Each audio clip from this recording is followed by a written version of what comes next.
क्या Donald Trump गजा के लोगों को घूस देने वाले हैं? क्या इस पुराने संघर्ष से निपटने के लिए वो फिलिस्तीन के लोगों में कैश बांटने वाले हैं? गजा को लेकर के अमेरिकी राष्ट्रपति का एक प्लान लीक होने की खबर है, जिसके तहत गजा की पूरी आबादी को पैसे देकर के दूसरे देशों में भेजने की योजना है। और क्या है इस प्लान में, विस्तार से बताएंगे। वहाँ भूख है, बेबसी है, अपने घर में रहने या उसे छोड़कर चले जाने की दुविधा है। ये वो त्रासदी है जो जंग की कोख से निकली है। एक और त्रासदी की बात भी करेंगे जो प्रकृति लेकर आई है। अफगानिस्तान में भूकंप और नॉर्थ अफ्रीकी देश सूडान में लैंडस्लाइड, दोनों देशों में सैकड़ों मौतें हुई हैं। नमस्ते, मेरा नाम कुलदीप है और आप देख रहे हैं लल्लन टॉप का अंतर्राष्ट्रीय प्रसंगों से जुड़ा रोजाना का कार्यक्रम दुनियादारी। Brought to you by Bahar Ilaichi and Sensodyne K.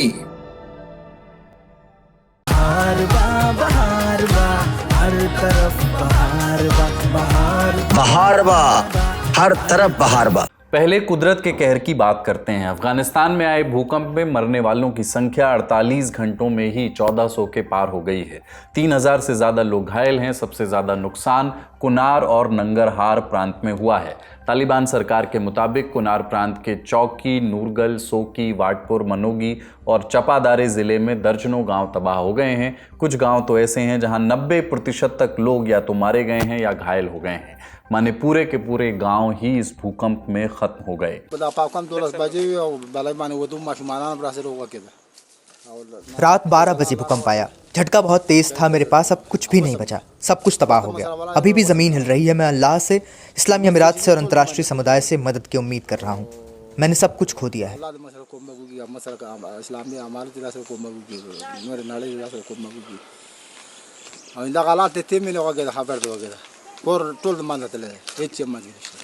ये मेरा घर है, मेरे पास कोई काम नहीं है और मुझे पाकिस्तान से लौटे 3 महीने हो गए हैं। मेरे परिवार के 5 सदस्य हैं।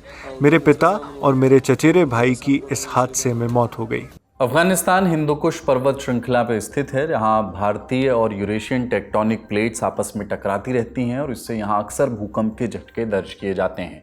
गांवों के लोग अति गरीब की श्रेणी में हैं। कच्चे घरों में वे रहते हैं, जो भूकंप के झटके झेलने के लिए काफ़ी नहीं है। इसलिए इस क्षेत्र में भूकंप से भयानक तबाही आई है। कई देश अफगानिस्तान की मदद के लिए आगे आए हैं। भारत, ईरान, जापान और यूरोपियन यूनियन ने पीड़ितों की मदद की बात कही है। भारत ने अब तक 1000 टेंट और 15 टन खाद्य सामग्री अफगानिस्तान भेजी है। अब बात दूसरी बड़ी आपदा की करते हैं, जो अफ्रीकी देश, नॉर्थ अफ्रीकी देश सूडान में आई है। पश्चिमी सूडान के मार्रा माउंटेन्स इलाके में लैंडस्लाइड की वजह से एक गांव पूरी तरह तबाह हो गया। आपदा में यहां रहने वाले 1000 से ज़्यादा लोगों की मौत हो गई। गांव में सिर्फ एक व्यक्ति ही जिंदा बच पाए। मार्रा पर्वत एक वॉल्केनिक माउंटेन रेंज है, मतलब यहाँ ज्वालामुखी भी है। ये अल-फशीर से 160 किलोमीटर दक्षिण पश्चिम में फैली है। अल-फशीर वही इलाका है जहाँ सूडान में सिविल वॉर से विस्थापित हुए लोग पहुँच रहे हैं और रुक रहे हैं। सूडान 2 साल से गृह युद्ध की चपेट में है। अप्रैल 2023 में राजधानी खार्तूम और देश के अन्य हिस्सों में सेना और अर्धसैनिक बल रैपिड सपोर्ट फोर्सेस यानी RSF के बीच तनाव खुली लड़ाई में बदल गया था। इस संघर्ष में अब तक 40,000 से ज़्यादा लोग मारे जा चुके हैं। 1 करोड़ 40 लाख से ज़्यादा लोगों को घर छोड़ना पड़ा है। और इसके बाद अब लैंडस्लाइड। अब अगली बड़ी खबर की ओर चलते हैं। 31 अगस्त को अमेरिकी अखबार वॉशिंगटन पोस्ट ने एक रिपोर्ट छापी। इसमें ट्रंप के पोस्ट वॉर प्लान की सबसे क्रिस्टल क्लियर तस्वीर सामने रखी गई। दावा किया गया कि यह दस्तावेज अमेरिका के सियासी हलकों में घूम रहा है। क्या क्या है इस प्लान में, समझते हैं। ये प्लान बाकायदा 38 पन्नों का प्रॉस्पेक्टस है। देखने पर किसी बिजनेस पिच की तरह मालूम पड़ता है। अखबार ने अपनी वेबसाइट पर इसे अपलोड भी किया है, आप भी चाहें तो खोज करके पढ़ सकते हैं। इसको नाम दिया गया है Gaza reconstitution, economic acceleration and transformation trust. संक्षेप में कहें ग्रेट ट्रस्ट। इसे तैयार किया है कुछ इजरायली लोगों ने, जिन्होंने पहले गाजा ह्यूमैनिटेरियन फाउंडेशन GHF बनाया और उसे चलाया। इसकी फाइनेंशियल मॉडलिंग में मदद की है बॉस्टन कंसल्टिंग ग्रुप ने। आप GHF को याद रखिएगा, इस पर आगे बात करेंगे। इस प्लान के तहत गजा को कम से कम 10 वर्षों तक अमेरिकी ट्रस्टीशिप में चलाया जाएगा और इसी दौरान उसे एक चमचमाते टूरिज्म रिजॉर्ट में बदल दिया जाएगा। हाईटेक मैन्युफैक्चरिंग और टेक्नोलॉजी का अड्डा बना दिया जाएगा। यहाँ तक तो फिर भी ठीक था, लेकिन सबसे विवादास्पद हिस्सा इसके बाद आता है।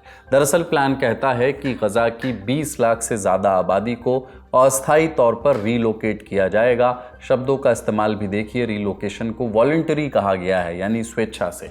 स्वेच्छा में भी दो ऑप्शंस दिए गए हैं, पहला दूसरे मुल्क चले जाओ और दूसरा गजा में ही रेस्ट्रिक्टेड सिक्योर्ड जोन्स पे रहो। ऊपर देखने पर तो यही लगता है कि किसी को ज़बरदस्ती बाहर नहीं भेजा जाएगा।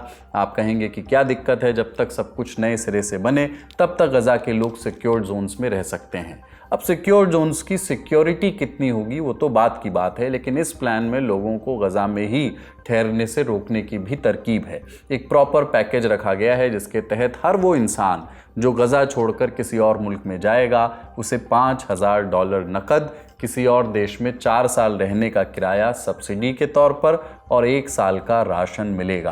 $5,000 मतलब करीब 4,40,000 रुपए। अब इन पैसों को आप अपनी श्रद्धा से या तो घूस कह लें या मदद कह लें या जो भी कह लें। इन सब के अलावा इस प्लान में एक और तरकीब है उनके लिए जिनके पास गजा में ज़मीन है। जाहिर सी बात है, जिसके पास ज़मीन है उसे बाहर भेजना ज़्यादा मुश्किल है, इसलिए प्रावधान है कि उन्हें मिलेगा एक डिजिटल टोकन। आगे चलकर वो इस टोकन को कहीं और ज़िंदगी शुरू करने के लिए इस्तेमाल कर सकते हैं या फिर इसके बलबूते नए गजा में बन रहे चमचमाते टाउनशिप में एक फ्लैट भी ले सकते हैं। लेकिन इस टोकन के बदले उन्हें अपनी प्रॉपर्टी के हक छोड़ने होंगे और जब वे अपने डिजिटल टोकन को रिडीम करेंगे तब उन्हें फ्लैट तो मिलेगा ही, पर उसकी कीमत भी उस समय करीब $75,000 होगी।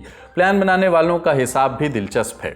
इसमें लिखा है कि हर शख्स जो गजा छोड़ देगा वो ग्रेट अमेरिका के ग्रेट ट्रस्ट को $23,000 की बचत कराएगा, क्योंकि जो लोग गजा में रहेंगे उनके लिए सिक्योर जोन बनाने होंगे, अस्थायी घर और लाइफ सपोर्ट सर्विसेज देनी होंगी। उसके मुकाबले हर शख्स को बाहर भेज देना ट्रस्ट के लिए ज़्यादा किफ़ायती साबित होगा। प्लान ये मान करके चलता है कि आबादी का करीब 3/4 हिस्सा वहीं रहना पसंद करेगा, बाहर नहीं जाएगा।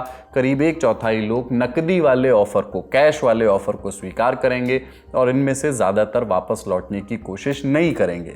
अब सवाल है कि लोग गजा अगर छोड़ भी दें तो जाएंगे कहाँ? इस प्लान में इसका भी जवाब है। Libya, Ethiopia, south Sudan, Indonesia और सोमालीलैंड को विकल्प के तौर पर रखा गया है, लेकिन इनमें से इंडोनेशिया छोड़ दें तो बाकी देशों को गजा के लोग शायद इतना आकर्षक न समझें। इंडोनेशिया को छोड़कर बाकी विकल्प अफ्रीका में हैं और अपनी ही परेशानियों से जूझ रहे हैं। लिबिया में 2 विरोधी सरकारें शासन करती हैं और अक्सर आपस में लड़ाई होती रहती है। इथियोपिया में कभी कभी गृह युद्ध और पड़ोसी देशों के साथ टकराव होता रहता है। साउथ सूडान में भी हालात मुश्किल हैं, उसे खुद विदेशी मदद की ज़रूरत पड़ती है। सोमालीलैंड को कोई देश अभी मान्यता नहीं देता, ये कभी ब्रिटिश कॉलोनी हुआ करता था, 1991 में सोमालिया से अलग हो गया। वो अलग बात है कि दुनिया में रहने के लिए गजा से बुरा शायद ही कोई इलाका हो, लेकिन विकल्प रखे भी गए तो कैसे? बहरहाल इस प्लान का नाम ही है from a demolished Iranian proxy to a prosperous Abrahamic ally, यानी गजा को इजरायली और अमेरिकी नज़रिए में एक बर्बाद ईरानी प्रॉक्सी से बदलकर अरबों डॉलर की कमाई करने वाला हब बनाना। इसमें निवेशकों के लिए भारी रिटर्न की गारंटी भी दी गई है।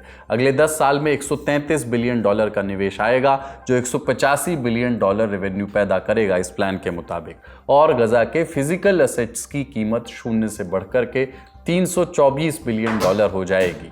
38 पन्नों में नंबर, फ्लो चार्ट्स, ग्राफ और सब कुछ इंस्पिरेशनल बिफोर आफ्टर इमेजेस रखी गई हैं। इसके अलावा एक स्मार्ट इंडस्ट्रियल जोन होगा जहां अमेरिकी इलेक्ट्रिक व्हीकल कंपनीज और आर्टिफिशियल इंटेलिजेंस डेटा सेंटर्स होंगे, साथ में एयरपोर्ट, हाईवे, ट्रैम्स और 6 से 8 AI पावर्ड स्मार्ट सिटीज़ भी बनाए जाएंगे। ट्रम्प का नाम भी रिजॉर्ट पर लिखा है। उन्हें खुश करने के लिए एक गोल्फ कोर्स भी है। साथ में हाईवे का नाम सऊदी क्राउन प्रिंस मोहम्मद बिन सलमान, UAE के प्रेसिडेंट मोहम्मद बिन जायद अल नहयान और इंडस्ट्रियल जोन एलन मस्क के नाम पर रखने का इरादा है। SLS और पैराबेन गॉन, तो उसका करंट ऑन। What then? इसके पोटेशियम आयंस करी टूट का करंट गॉन, लाइव का करंट ऑन। अब उस बात पर आते हैं जिसे हमने पहले अधूरा छोड़ दिया था। इस प्लान को उन लोगों ने तैयार किया है जिन्होंने GHF को बनाया था। GHF यानी गाजा ह्यूमैनिटेरियन फाउंडेशन। नाम मानवीय है पर काम उस पर बहस है। ये एक प्राइवेट अमेरिकी संस्था है जिसे अमेरिका और इजराइल की सरकारों का समर्थन मिला है। इसका मकसद था संयुक्त राष्ट्र की राहत सामग्री बांटने वाले तरीकों को बाईपास करना और एक नया सिस्टम खड़ा करना। ये संस्था मई 2025 से गजा में राहत सामग्री बांट रही है। तब से लेकर अब तक गजा में राशन लेने गए 1000 से ज़्यादा फिलिस्तीनी मारे जा चुके हैं। इनकी मौत की जब बात होती है तो जीएचएफ पर सवाल उठता है और अब उसी से जुड़े लोगों ने इस प्लान को पेश किया है। तो क्या इस प्लान पर डोनाल्ड ट्रंप ने हामी भर दी है? इसका जवाब अभी साफ नहीं है, लेकिन कुछ इशारे ज़रूर हैं। 27 अगस्त को डोनाल्ड ट्रंप ने अपने दफ्तर में एक मीटिंग बुलाई। इस मीटिंग में कौन कौन शामिल था? अमेरिका के विदेश मंत्री Marco Rubio, special envoy Steve Witkoff, Britain के पूर्व प्रधानमंत्री टोनी ब्लेयर जिनसे गजा के भविष्य पर राय मांगी गई है, और साथ ही ट्रंप के दामाद जेरेड कुशनर जो ट्रंप के पहले कार्यकाल में मिडिल ईस्ट से जुड़े डील्स संभालते रहे और जिनके इस इलाके में कई प्राइवेट बिजनेस इंटरेस्ट भी हैं। इस मीटिंग के बाद न कोई ऑफिशियल बयान आया और न ही कोई पॉलिसी डिसीजन, लेकिन विटकॉफ ने इस मीटिंग के एक रात पहले ही कह दिया था कि ट्रंप प्रशासन के पास बहुत ही व्यापक प्लान तैयार है। अगले दिन मीटिंग हुई, कुछ बुनियादी सवालों पर चर्चा हुई, मसलन गजा जंग को कैसे पूरी तरह रोका जाए और अगर ये जंग रुक भी गई तो आगे क्या होगा। आगे क्या का जवाब डोनाल्ड ट्रंप बार बार देते रहे हैं। अपने दूसरे कार्यकाल की शुरुआत से ही उन्होंने गजा के लोगों को डराना शुरू कर दिया था। बार बार कहते कि गजा के लोगों को आसपास के अरब देशों में ही शिफ्ट कर देना चाहिए। एक दफ़े तो उन्होंने एक वीडियो भी पोस्ट किया जिसमें वो इजरायली प्रधानमंत्री बेंजामिन नेतन्याहू के साथ गजा के बीच पर बड़े सुकून के साथ लेटे हुए नजर आ रहे हैं। जाहिर है वो वीडियो AI से बनाया गया था। बीच बीच में ऐसी खबरें भी आती रहीं कि इसराइल ने कुछ एक देशों से बात भी शुरू कर दी थी, भैया फिलिस्तीनियों को आप रख लीजिए, लेकिन ना तो नेतन्याहू ने और ना ही ट्रंप ने, किसी ने भी कभी भी इस रिलोकेशन प्लान के बारे में ठीक ठीक जानकारी नहीं दी। गजा के लोग कहाँ जाएंगे, उनके जाने के बाद गजा का क्या होगा, इन सवालों के जवाब नहीं मिले। अब जाकर के इस लीक्ड प्लान के कुछ डिटेल्स सामने आए हैं। हमने जानकारों से पूछा कि क्या ये सब कुछ मुमकिन है या सिर्फ कारोबारियों ने खुली आंखों से एक सपना देख लिया है। देखिए, ये अंतर्राष्ट्रीय जो मुल्क हैं उनके ऊपर भी डिपेंड करता है, क्योंकि आप धक्का तो दे सकते हैं किसी को और हालात भी इतने बिगाड़ सकते हैं, पर जब तक बाकी दुनिया मानेगी नहीं तब तक ये हो नहीं सकता। तो अभी तक तो मुझे ऐसा ही लग रहा था कि चंडू खाने की है, पर अब लग रहा है कि मुमकिन है, क्योंकि दुनिया कुछ बोल नहीं रही है और होने दे रही है और अमेरिका इसको एक तरह से बैक कर रहा है। तो इस प्लान के असर को बेहतर तरीके से समझने के लिए गजा के हालात पर भी बात करनी होगी। आपकी स्क्रीन पर गजा पट्टी का नक्शा इस समय दिखाई दे रहा है। गजा पट्टी जंग शुरू होने से पहले कुछ ऐसी दिखती थी। अक्टूबर 2025 में इस जंग को 2 बरस पूरे हो जाएंगे। इस अंतराल में इजरायली सेना का गजा पर नियंत्रण बढ़ता ही चला गया है। उसने कुछ इलाके खाली करा लिए हैं, कुछ को मिलिट्री जोन बना दिया है जहां आवाजाही खतरे से खाली नहीं है। इस नक्शे पर हर दिन के साथ एक नंबर आता है। ये नंबर बताता है कि गजा का कितना फीसद हिस्सा इजरायली फौज के कंट्रोल में है। 27 अगस्त तक आते आते आप ये देखेंगे कि ये आंकड़ा 86% से भी ज़्यादा है। बाकी बचे 13% हिस्से में करीब 20 लाख लोग सिमट गए हैं। इस छोटे से हिस्से में भी वो पूरी तरह सुरक्षित नहीं है। फिलहाल इजरायली सेना गजा सिटी पर कंट्रोल जमाने का ऑपरेशन शुरू कर चुकी है। लोग शहर छोड़ करके भाग रहे हैं, लेकिन जाएं तो जाएं कहाँ, कोई ऐसा इलाका नहीं है जहां सुरक्षा की गारंटी हो। तो क्या ऐसे में गजा के लोग इस प्लान की ओर आकर्षित हो सकते हैं? क्या इजरायली सेना उन्हें ये सोचने पर मजबूर कर रही है कि किसी और मुल्क चले जाना ही बेहतर विकल्प है? हाँ, बिल्कुल। पहले दिन से ऐसे ही लग रहा है कि ये जिस तरह से हमला कर रहे हैं और जिस तरह से हालात पैदा कर दिए ना, ना खाने को, ना पीने को, और ना अस्पताल बचे, ना कुछ बचा। तो लग तो ऐसी रहा है कि कोशिश तो यही कर रहे हैं इसराइल की, ऐसे हालात बना दे कि उनको धकेल के निकाल दें यहाँ से। पर पहले तो ऐसा लग रहा था चंडू खाने की बातें हैं ये सब, पर अब लग रहा है कि भाई 2 साल हो चुके हैं और कम नहीं हो रहा ये मामला। तो ऐसा लगा कि हो भी सकता है कि धकेल भी दें। हमें इस प्लान को अंतर्राष्ट्रीय कानून और ह्यूमैनिटेरियन एंगल से कैसे रीड करना चाहिए? अगर फिलिस्तीनी जनता स्वेच्छा से बाहर जाने का विकल्प चुने तो क्या वो अंतर्राष्ट्रीय कानून के खिलाफ नहीं होगा? देखिए, चूज क्या मतलब हुआ जब आपने उनकी जिंदगी दूभर कर दी है, जब आपने उनके ना खाने के लिए छोड़ा, ना पीने के लिए रसद छोड़ी, ना वो रह सकते हैं, ना घर छोड़ा, और आपने ना अस्पताल छोड़े, लोगों के तहस नहस कर दिया हर चीज। तब उसके बाद आप ये कह रहे हैं कि वो अपनी मर्जी से जा रहे हैं। अगर जा रहे हैं अपनी मर्जी से तो भी आप मतलब ये इसको मर्जी तो नहीं माना जाएगा ना, एक तरह से धकेलना ही माना जाएगा अंतर्राष्ट्रीय कानून में भी। और अब भी बेचारे कोशिश तो यही कर रहे हैं वो कि ना जाएं, वो अब भी रहना चाहते हैं इन हालात में भी, क्योंकि उनको पता है कि अगर एक बार धकेल दिया तो उनको वापस नहीं आने देंगे आसानी से। फिर वापस नहीं आने दिया उनको, जिनको निकाला गया नखबा के बाद, ये तो आपको पता ही है। अब इजराइल से ही जुड़ी एक और खबर। यूरोप के देश बेल्जियम ने ऐलान कर दिया है कि इस महीने न्यूयॉर्क में होने वाली संयुक्त राष्ट्र महासभा में वो फिलिस्तीन को औपचारिक तौर पर मान्यता देगा। इसके अलावा वो इजराइल पर 12 सख्त पाबंदियां भी लगाने वाला है। इन पाबंदियों में शामिल है इजराइल की गैर कानूनी बस्तियों से आयात पर रोक और इजरायली कंपनियों के साथ सरकारी कॉन्ट्रैक्ट्स की समीक्षा। फिलिस्तीनी विदेश मंत्रालय ने इस फैसले का स्वागत किया है और बाकी देशों से भी यही कदम उठाने की अपील की है। इजराइल की सरकार ने इस पर अब तक कोई प्रतिक्रिया नहीं दी है, लेकिन देश की अंदरूनी सियासत में भी इसको लेकर हलचल मच रही है। विपक्षी नेता अविगदोर लिबरमैन बोले कि ये सब नेतन्याहू की नाकामी का नतीजा है। हमारी आंखों के सामने फिलिस्तीन देश बन रहा है। बेल्जियम फ्रांस के बाद यूरोप का दूसरा देश है जिसने फिलिस्तीन को मान्यता की बात कही है। जुलाई में फ्रांस के राष्ट्रपति मैक्रो ने भी कहा था कि यूएनजीए में फ्रांस फिलिस्तीन को मान्यता देगा। फ्रांस और सऊदी अरब साथ मिलकर 22 सितंबर को यूएनजीए में एक मीटिंग बुला रहे हैं। इसका एजेंडा है फिलिस्तीन की मान्यता। ऑस्ट्रेलिया, कनाडा और ब्रिटेन ने भी इशारा कर दिया है कि वो भी इस महीने फिलिस्तीन को मान्यता देंगे। लेकिन ये सब कुछ इतना आसान भी नहीं है। फ्रांस सऊदी के डिक्लेरेशन में लिखा है कि 2 राष्ट्र समाधान पर बातचीत तभी आगे बढ़ेगी जब जंग खत्म होने के बाद हमास को खत्म किया जाए, यानी पहले हमास हटे फिर फिलिस्तीन को पूरा दर्जा मिले। अब तक 147 मुल्क यानी 75% यूएन मेंबर पहले ही फिलिस्तीन को मान्यता दे चुके हैं। ये संख्या आने वाले दिनों में बढ़ेगी या नहीं, ये तो वक्त ही बताएगा। फिलहाल हम बढ़ते हैं सुर्खियों की ओर।